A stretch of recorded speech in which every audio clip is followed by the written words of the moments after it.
नमस्कार, स्वागत है आप सभी का। मैं हूं हिमांशु और आप देख रहे हैं हलचल इंडिया। बेबाक खबर तेज असर। आइए नजर डालते हैं आज की खास खबरों पर। जनपद मुजफ्फरनगर के थाना चरथावल क्षेत्र के जफरपुर पुलिया के निकट गांव निर्धना के जंगल में गोकशी कर रहे गोकशों व पुलिस के बीच मुठभेड़ हो गई। मुठभेड़ के बाद पुलिस ने एक गो तस्कर को गिरफ्तार कर लिया, जबकि उसका साथी पुलिस को चकमा देकर फरार हो गया। पुलिस ने मौके से तमंचा, खोखा, गोकशी के उपकरण सहित जिंदा गोवंश भी बरामद किया। पकड़ा गया गो तस्कर पुलिस मुठभेड़ सहित कई मुकदमों में वांछित चल रहा था। मुजफ्फरनगर जनपद की चरथावल थाना पुलिस ने मुठभेड़ के बाद एक गो तस्कर को गिरफ्तार कर लिया। दरअसल चरथावल थाना अध्यक्ष सुबेश सिंह को मुखबिर द्वारा सूचना मिली कि जफरपुर पुलिया के निकट गांव निर्धना के जंगल में कुछ लोग गोकशी कर रहे हैं, जिसके सूचना मिलने पर चरथावल थाना अध्यक्ष सुबेश सिंह के नेतृत्व में ददेड़ू चौकी इंचार्ज राजकुमार ने पुलिस टीम के साथ उक्त स्थान पर छापेमारी की। पुलिस को देखते ही गो तस्करों ने पुलिस पर फायरिंग करते हुए भागने का प्रयास किया, जहां पर कड़ी मशक्कत के बाद पुलिस ने गो तस्कर को मौके से गिरफ्तार कर लिया, जबकि उसके 5 साथी पुलिस को चकमा देकर जंगल के रास्ते फरार हो गए। पकड़े गए गो तस्कर ने अपना नाम आजाद पुत्र सुलेमान निवासी गाँव निर्धना बताया, जबकि फरार साथियों के नाम दानिश पुत्र मोहम्मद नबी, इफ्तिकार पुत्र मुकीम, अली रजा पुत्र अयूब, सरताज पुत्र सगीर व मुंतजिर पुत्र इस्लाम निवासी निर्धना बताए गए हैं। पकड़ा गया गो तस्कर आजाद थाना चरथावल से पुलिस मुठभेड़ व थाना छपार से धारा 379/411 के मुकदमे सहित कई मुकदमों में वांछित चल रहा था। ये एक गोकश है जिसका जो पहले से भी कई मुकदमों में वांछित है, जिसका नाम आजाद है, ग्राम निर्धना का रहने वाला है।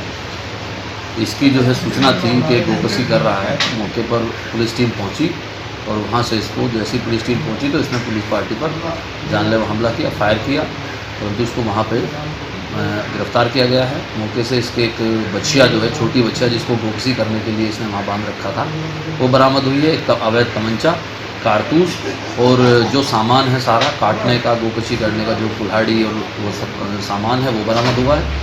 आज़ाद को गिरफ्तार किया गया है। इसके जो अन्य साथी थे, जो 5 साथी इसके और थे, वो वहाँ से जैसे ही पुलिस पहुँची तो उनको जो है वो भागने में सफल हुए, भाग गए वहाँ से मौके से।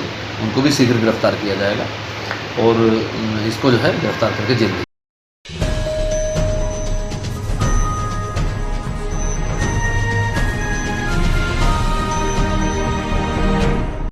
जनपद मुजफ्फरनगर में संवैधानिक आरक्षण संघर्ष मोर्चा के बैनर तले और गांधी कॉलोनी स्थित गली नंबर 23 में रहने वाले लोगों के सहयोग से एडवोकेट नरेश कश्यप के मकान में 5 अप्रैल महर्षि कश्यप जी की जयंती से शुरू हुए भंडारे को लगातार जारी रखा जा रहा है। वैसे तो जनपद मुजफ्फरनगर में बहुत सारी संस्थाएं सेवा दे रही हैं। इन्हीं में से संवैधानिक आरक्षण संघर्ष मोर्चा जनपद मुजफ्फरनगर में भूखे लोगों को खाने के पैकेट तैयार करके थाना मंडी पुलिस को सौंप रहे हैं। यह संस्था हमेशा लोगों की सेवा के लिए ही जानी जाती है और आगे भी सेवा करती रहेगी। संस्था के उपाध्यक्ष जय भगवान कश्यप ने बताया कि आज हम लोग प्रशासन से बात करेंगे कि भंडारे को आगे चलाया जाए या नहीं। यदि प्रशासन की अनुमति आगे चलाने की मिलती है तो निरंतर भंडारा चलता रहेगा। हम जय भगवान कश्यप, मैं संवैधानिक आरक्षण संघर्ष मोर्चा का उपाध्यक्ष जिला मुजफ्फरनगर। ये सेवा हमारी महर्षि कश्यप जयंती 5 अप्रैल से लगातार ये भोजन तैयार किया जा रहा है गरीब असहाय लोगों के लिए। जो सरकार के द्वारा लॉकडाउन जनता कर्फ्यू किया गया था, उसी के दौरान हम लोगों ने हमारे पूरे संगठन और गली नंबर 23 के जितने भी हमारे निवासी हैं गली नंबर 23 के, उनके सभी के सहयोग से यह रसोई चलाई जा रही है। और जैसा कि मैं बता दूं कि आज 34वां दिन है महर्षि कश्यप जयंती से लगातार भोजन तैयार किया जा रहा है। 250-300 पैकेट प्रतिदिन तैयार किए जाते हैं। उसके आज 34वां दिन और अगर जैसे हमारे नरेश जी ने बताई कि अगर सरकार से आज बात करेंगे, अगर आगे ज़रूरत पड़ी तो रसोई आगे भी चलाई जाएगी, नहीं तो इसका संडे में जैसे भी विचार वो बातचीत होगी, इसका समापन संडे में कर देंगे।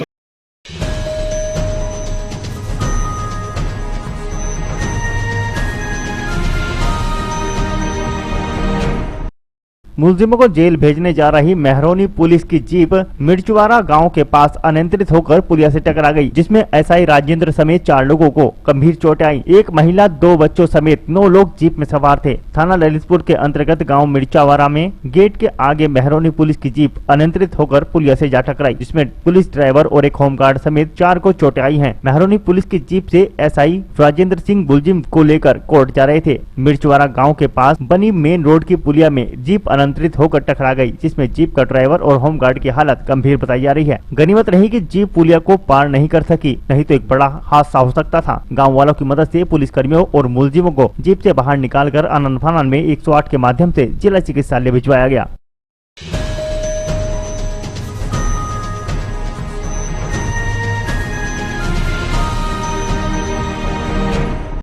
शामली पुलिस ने मुठभेड़ के दौरान 15,000 के इनामी बदमाश को उसके एक साथी के साथ गिरफ्तार किया है। मुठभेड़ के दौरान इनामी गो तस्कर गोली लगने से घायल हो गया, जबकि गो तस्करों का एक साथी फरार हो गया। पुलिस ने आरोपियों के पास से अवैध असलहा व प्रतिबंधित मांस और एक बाइक बरामद की है। दरअसल आपको बता दें कि यह मुठभेड़ जनपद शामली के कैराना कोतवाली क्षेत्र के गाँव खुरगान के जंगलों में हुई है। पुलिस को मुखबिर द्वारा सूचना मिली थी कि यहाँ पर 15,000 का इनामी गैंगस्टर मुमताज व उसके साथी गो कटान कर रहे हैं। पुलिस के द्वारा घेराबंदी कर जब बदमाशों को ललकारा गया तो आरोपियों ने पुलिस पार्टी के ऊपर फायर कर दिया। जवाबी फायरिंग में पुलिस की एक गोली इनामी गैंगस्टर मुमताज को लग गई। पुलिस ने मौके से मुमताज के एक अन्य साथी साबिर को गिरफ्तार किया है, जबकि एक बदमाश भागने में सफल रहा। पुलिस ने आरोपियों के पास से 3 कुंतल प्रतिबंधित मांस, अवैध हथियार व कटान के उपकरण सहित एक बाइक भी बरामद की है। पुलिस ने घायल बदमाश को उपचार के लिए जिला चिकित्सालय भर्ती कराया और फरार बदमाशों की तलाश शुरू कर दी। जनपद शामली के थाना कैराना पुलिस द्वारा कल देर रात मुठभेड़ के उपरांत एक 15,000 के इनामिया बदमाश मुमताज को गिरफ्तार किया गया है, जो गैंगस्टर में वांछित भी चल रहा था तथा मौके से ही उसका साथी साबिर भी गिरफ्तार हुआ है। थाना कैराना पुलिस को सूचना प्राप्त हुई थी कि कल देर रात ग्राम खुरगान के जंगलों में गोकशी की जा रही है। इस सूचना पर जब थाना पुलिस द्वारा मौके पर पहुंचा गया तो बदमाशों से उनकी मुठभेड़ हो गई। इस मुठभेड़ के दौरान जो गैंगस्टर का वांछित बदमाश था मुमताज, उसको गोली लगी है, जिससे उपचार हेतु अस्पताल में भर्ती करा दिया गया है। उसके साथी साबिर को मौके से गिरफ्तार कर दिया गया है। इनका तीसरा साथी मौके से भागने में सफल रहा, जिसके लिए कॉम्बिंग कराई जा रही है। इस संबंध में अभियुक्त गढ़ के कब्जे से 2 अवैध तमंचे, कुछ जिंदा कारतूस व खोखे बरामद हुए हैं। एक मोटरसाइकिल बरामद हुई है तथा 3 कुंटल प्रतिबंधित मांस उनके पास से बरामद हुआ और पशुओं के काटने का औजार भी उनके कब्जे से बरामद हुआ है। इसमें जो घायल अभियुक्त है मुमताज, उसके ऊपर 1 दर्जन से ज्यादा मुकदमे पूर्व में भी पंजीकृत हैं गंभीर धाराओं में। इन दोनों अभियुक्तों के विरुद्ध पुलिस द्वारा आवश्यक वैधानिक कार्रवाई की जा रही है।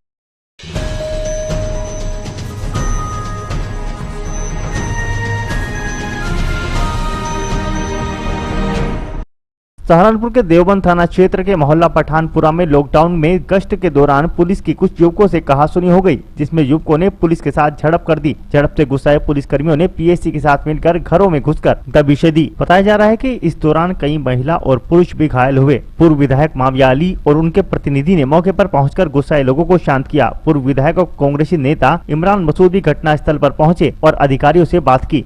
बीती रात जो है गश्त के दौरान एक सिपाही, एक होमगार्ड के द्वारा लॉकडाउन एनफोर्समेंट है तो हॉटस्पॉट में गश्त किया जा रहा था। उसी समय वहाँ पे किसी मोहल्ले में एक सभासद और उसके बेटे ने भीड़ लगाते हुए देखा। उनको कांस्टेबल और होमगार्ड ने वार्न किया कि आप अपने घर के अंदर रहें और लॉकडाउन का पालन करें। फिर 1 घंटे बाद फिर उसी गली में गश्त करते हुए देखा गया, फिर वहीं पर भीड़ लग रही थी, उसमें टोका टाकी किया गया। उसी दौरान सिपाही की और होमगार्ड के साथ बदतमीजी किया गया और उनके गाड़ी वाड़ी छीनने की प्रयास किया है और उनके साथ मारपीट किया है। इस सूचना पे पुलिस वहाँ मौके पर पर्याप्त फोर्स के साथ पहुंची और 2 होमगार्ड और कांस्टेबल को रेस्क्यू किया है और जो संबंधित लोगों के खिलाफ कार्रवाई किया जा रहा है। गंभीर धाराओं में हम लोगों ने FIR लिखा है। FIR के आधार पर वीडियो हम लोगों के जो मिला है उसके आधार पर हम लोग जांच आगे बढ़ा रहे हैं। जो भी लॉकडाउन का उल्लंघन किया हो, जो पुलिस कर्मचारियों के ऊपर अत्याचार किया हो, उनके खिलाफ कार्रवाई की जाएगी।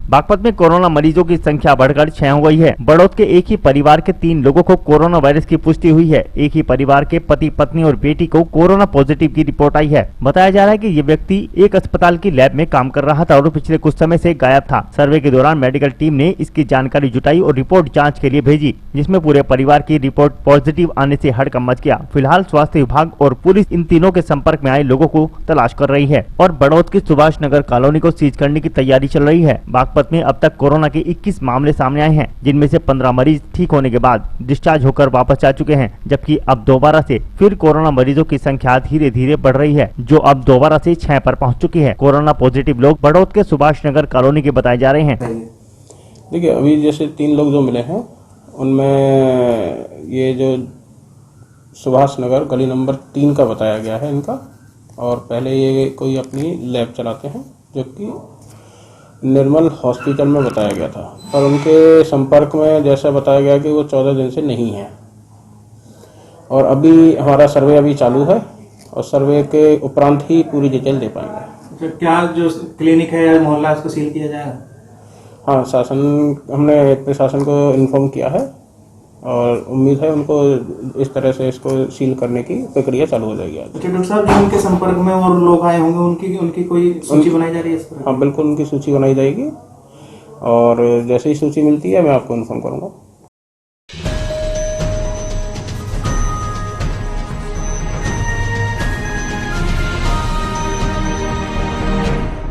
महाराष्ट्र के औरंगाबाद में थकान के बाद रेलवे ट्रैक पर सो रहे 19 प्रवासी मजदूर श्रमिक जिन्हें मौके पर ही मालगाड़ी ने कुचल दिया, जिसमें 16 श्रमिकों की मौत हो जाने पर गहरा दुख प्रकट करते हुए श्रमिक कल्याण परिषद के अध्यक्ष श्रम बोर्ड के सदस्य संजय चोपड़ा ने श्रमिक मजदूरों के परिजनों को अपनी संवेदनाओं के साथ मां गंगा के समीप मौन धारण कर मालगाड़ी की चपेट में आए अज्ञात प्रवासी श्रमिक मजदूरों को श्रद्धा सुमन अर्पित किए। मालगाड़ी की चपेट में आकर अपने प्राण गंवा चुके मृतकों के परिजनों को 25-25 लाख की अनुदान राशि व घायलों को 10 लाख की अनुदान राशि दी जाने की मांग भी की गई है। देखिए, आज मां गंगा की विशेष पूजा अर्चना के साथ हमने मौन धारण करके तमाम उन श्रमिकों को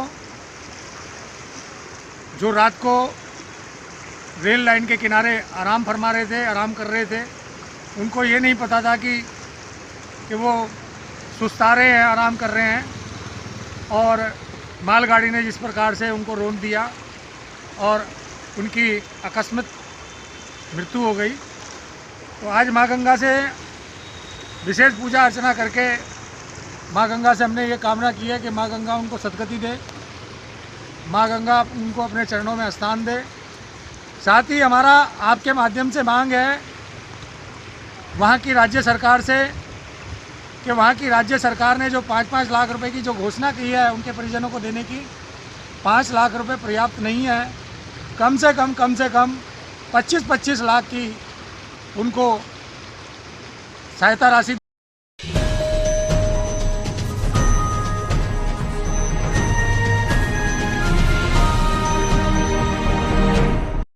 धर्मनगरी हरिद्वार के तीर्थ पुरोहितों के लिए केंद्र सरकार व देश की राज्य सरकारों सहित उत्तराखंड सरकार से भी गुहार लगाई गई है। सनातन धर्म में हिंदू रीति रिवाज व पौराणिक परंपराओं का हवाला देते हुए हरिद्वार मां गंगा में अस्थि विसर्जन व कर्मकांड की अनुमति दी जाने की मांग की गई। धर्मनगरी हरिद्वार तीर्थ मर्यादा व पुरोहित समाज व सामाजिक कार्यकर्ताओं ने एक सुर में कहा कि हिंदुओं की आस्था के दृष्टिगत मरणोपरांत कर्मकांड सहित अस्थि विसर्जन के लिए कोविड-19 के बचाव के संसाधनों के साथ मोक्षदायिनी मां गंगा में देश दुनिया से आने वाले तीर्थ पुरोहित अपने मृतक परिजनों के कर्मकांड के साथ मां गंगा की मोक्ष की प्राप्ति कर सकें।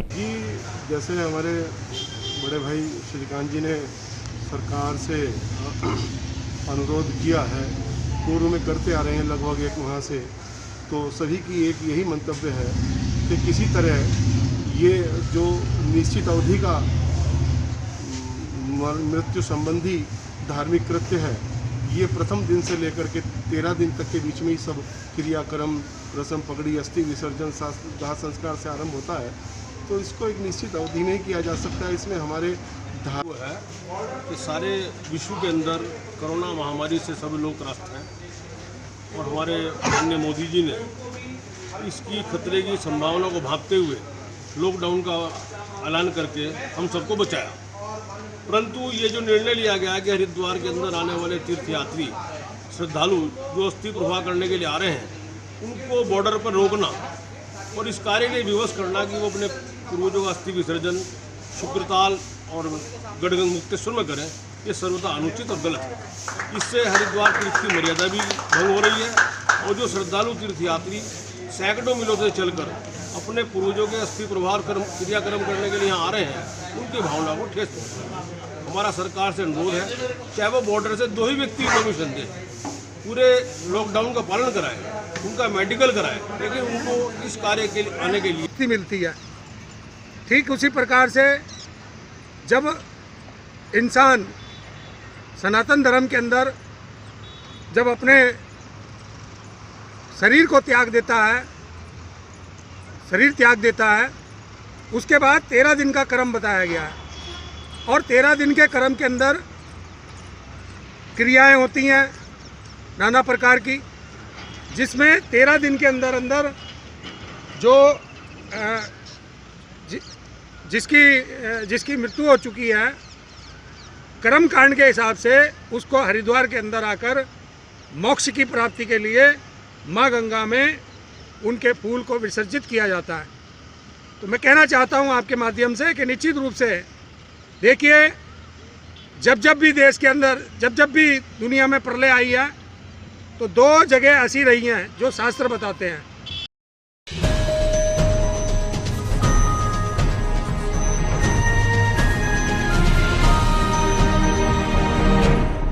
जनपद मुजफ्फरनगर के पुरकाजी में दूसरे राज्यों से आए क्वारंटाइन किए गए लोगों की रुकने व खाने की व्यवस्था का विशेष सचिव राम नारायण सिंह यादव ने निरीक्षण किया। वहीं बॉर्डर पर तैनात पुलिसकर्मियों को आवश्यक दिशा निर्देश दिए गए। जनपद मुजफ्फरनगर की पुरकाजी पुलिस द्वारा पुरकाजी में दूसरे राज्यों से आए लोगों को कोरोना वायरस से बचाव करने के लिए कस्बे से बाहर बने राजकीय इंटर कॉलेज में 14 दिन के लिए क्वारंटाइन किया गया है। इसी को लेकर शुक्रवार दोपहर विशेष सचिव राम नारायण यादव, SDM सदर Ashok Kumar, city magistrate Atul Kumar, CO सदर कुलदीप कुमार ने पुरकाजी राजकीय इंटर कॉलेज पहुंचकर क्वारंटाइन किए गए लोगों के रहने व खाने की व्यवस्था का निरीक्षण किया और क्वारंटाइन किए गए सभी लोगों को मास्क लगाने के समय समय पर हाथ धोने को भी कहा और कोरोना वायरस से सावधानी बरतने व लॉकडाउन का पालन करने के लिए भी कहा गया। वहीं पुरकाजी बॉर्डर पर चेकिंग पॉइंट्स पर पहुंचकर उत्तरांचल से यूपी में घुसने वाले वाहनों का एंट्री रजिस्टर चेक किया गया और उत्तर प्रदेश सीमा पर तैनात पुलिस बल को सोशल डिस्टेंस के साथ ड्यूटी करने, मास्क लगाने, हाथ को समय समय पर साबुन से और सैनिटाइजर से साफ करने निर्देश दिए गए। दिशा निर्देश ये है कि साफ सफाई रखी है और जो भी क्वारंटाइन के लोग अंदर हैं उनको भी मास्क बांधने के लिए जो है वो भी अपना मुंह ढक करके, तौलिया जो भी रुमाल लिए हुए हैं अपना मुंह ढके रहें और व्यवस्थाएं तो ठीक हैं। साफ सफाई और क्वारंटाइन के अंदर जो भी लोग हैं या टॉयलेट्स वगैरह है उसकी साफ सफाई को विशेष ध्यान दिया जाए और वो ठीक है।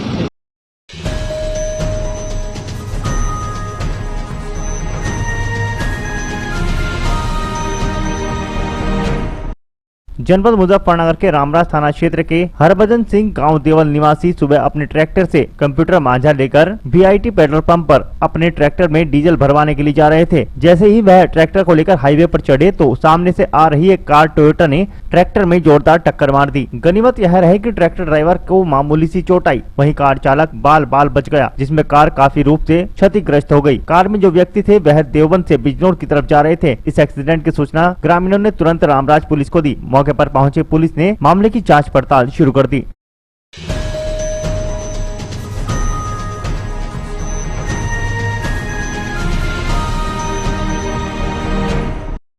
वैश्विक महामारी कोरोना वायरस के कारण देश में हुए लॉकडाउन के चलते बड़े महानगरों में रोजी रोटी के लिए गए मजदूरों की घर वापसी मुश्किल हो गई है। गैर राज्यों में काम करने वाले लोग अब अपने घर जाने का प्रयास करने लगते हैं तो प्रशासन उनको रोक देता है और झूठा आश्वासन देकर उन्हें क्वारंटाइन कर दिया जाता है। ऐसा ही एक मामला मीरापुर में भी देखने को मिला। गैर राज्यों से अपने घर लौट रहे मजदूरों को पुलिस ने BIT चेकपोस्ट पर रोक लिया तथा 2 दिन के बाद उन्हें पैदल मीरापुर की ओर रवाना कर दिया। बताया गया कि लगभग 200 श्रमिकों ने बिजनौर बॉर्डर के समीप गाँव देवल में हाईवे पर पुलिस के रोकने पर नाराज होकर धरना प्रदर्शन किया था, जिसके चलते पुलिस ने उन्हें वापस घर भेजने का आश्वासन देते हुए धरना समाप्त करवा दिया था और जल्द ही उनकी लिस्ट बनवाकर घर भेजने की बात कही थी। प्रशासन के आश्वासन पर सभी मजदूर शांत हो गए थे, परंतु आज सुबह पुलिस ने लाठियां फटकारते हुए सभी मीरापुर की ओर वापस भेज दिए गए। पुलिस के इस रवैये को लेकर सभी मजदूर आक्रोशित हो उठे। सभी मजदूरों की परेशानी उनके चेहरे पर साफ दिखाई दे रही थी। खाना न मिलने के कारण कुछ मजदूरों की तबीयत भी खराब थी। महाराष्ट्र, मध्य प्रदेश व अन्य राज्यों से दिन रात पैदल चलकर अपने घरों की ओर पहुंचने की होड़ में बेसहारा मजदूरों के सामने नई मुसीबत खड़ी कर दी गई है। प्रशासन ना तो उनके जाने का कोई इंतजाम कर पा रहा है और ना ही खाने का कोई प्रबंध कर पा रहा है। अधिकारी एक दूसरे का काम बताते हुए अपना पल्ला झाड़ रहे हैं। पुलिस अपनी थाना सीमा से दूसरी थाना सीमा में भेजकर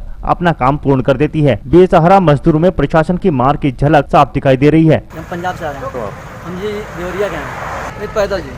रास्ते में जो है कि हम लोग जो है कि आते आते आए यहाँ तक, तो हमें जो है कि वहाँ पुल से जो है कि वापस कर दिया गया।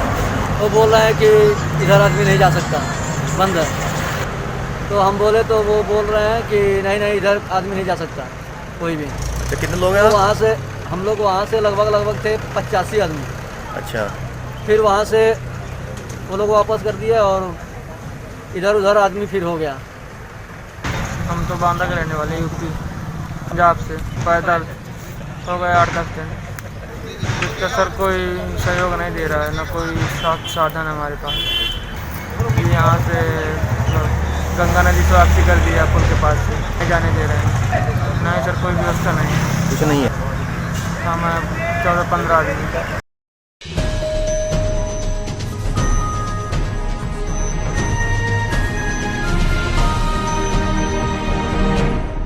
विश्व रेड क्रॉस दिवस के अवसर पर इंडियन रेड क्रॉस सोसाइटी जनपद मुजफ्फरनगर के तत्वावधान में कोविड-19 से देश के नागरिकों को बचाने के लिए देश के नागरिकों को बचाने में लगे कोरोना योद्धाओं के सम्मान में इस वर्ष की theme keep clapping for volunteers कार्यक्रम का आयोजन कुमार भूपेंद्र उप जिलाधिकारी बुढ़ाना, मनोज कुमार तहसीलदार बुढ़ाना, गिरिजा शंकर त्रिपाठी पुलिस उपाधीक्षक बुढ़ाना व कुशल पाल सिंह थाना प्रभारी निरीक्षक बुढ़ाना द्वारा आयोजित किया गया, जहाँ पर सभी का तालियां बजाकर उत्साहवर्धन किया गया।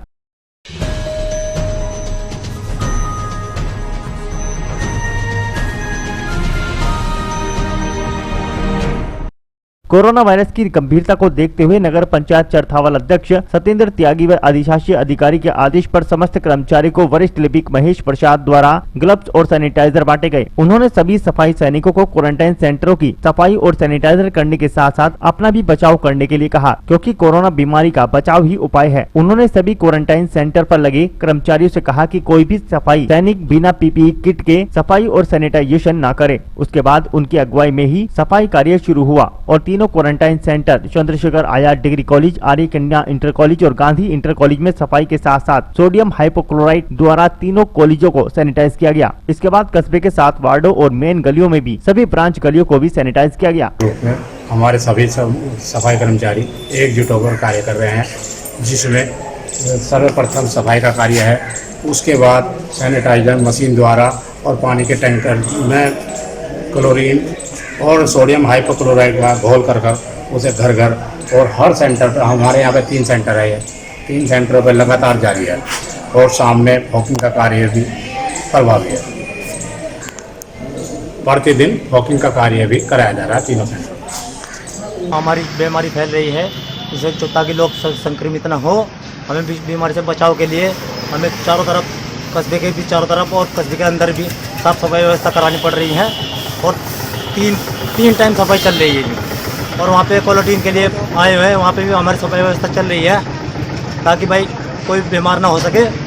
और जी हमारी सफाई न की और सफाई सैनिकों की टीम लगी हुई है, रात दिन इस सफाई व्यवस्था पर काम कर रही है।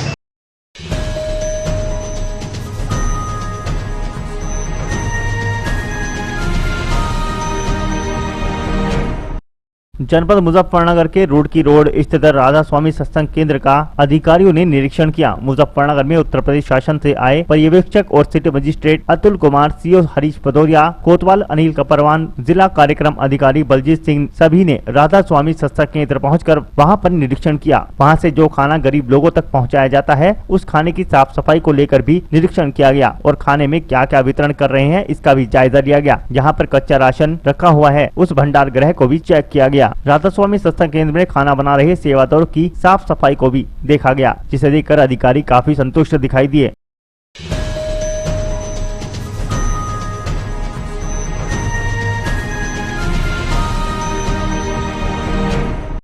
आज के बुलेटिन में इतना ही। कल फिर होंगे हाजिर कुछ नई और ताजा खबरों के साथ। देखते रहिए हलचल इंडिया, बेबाक खबर तेज असर।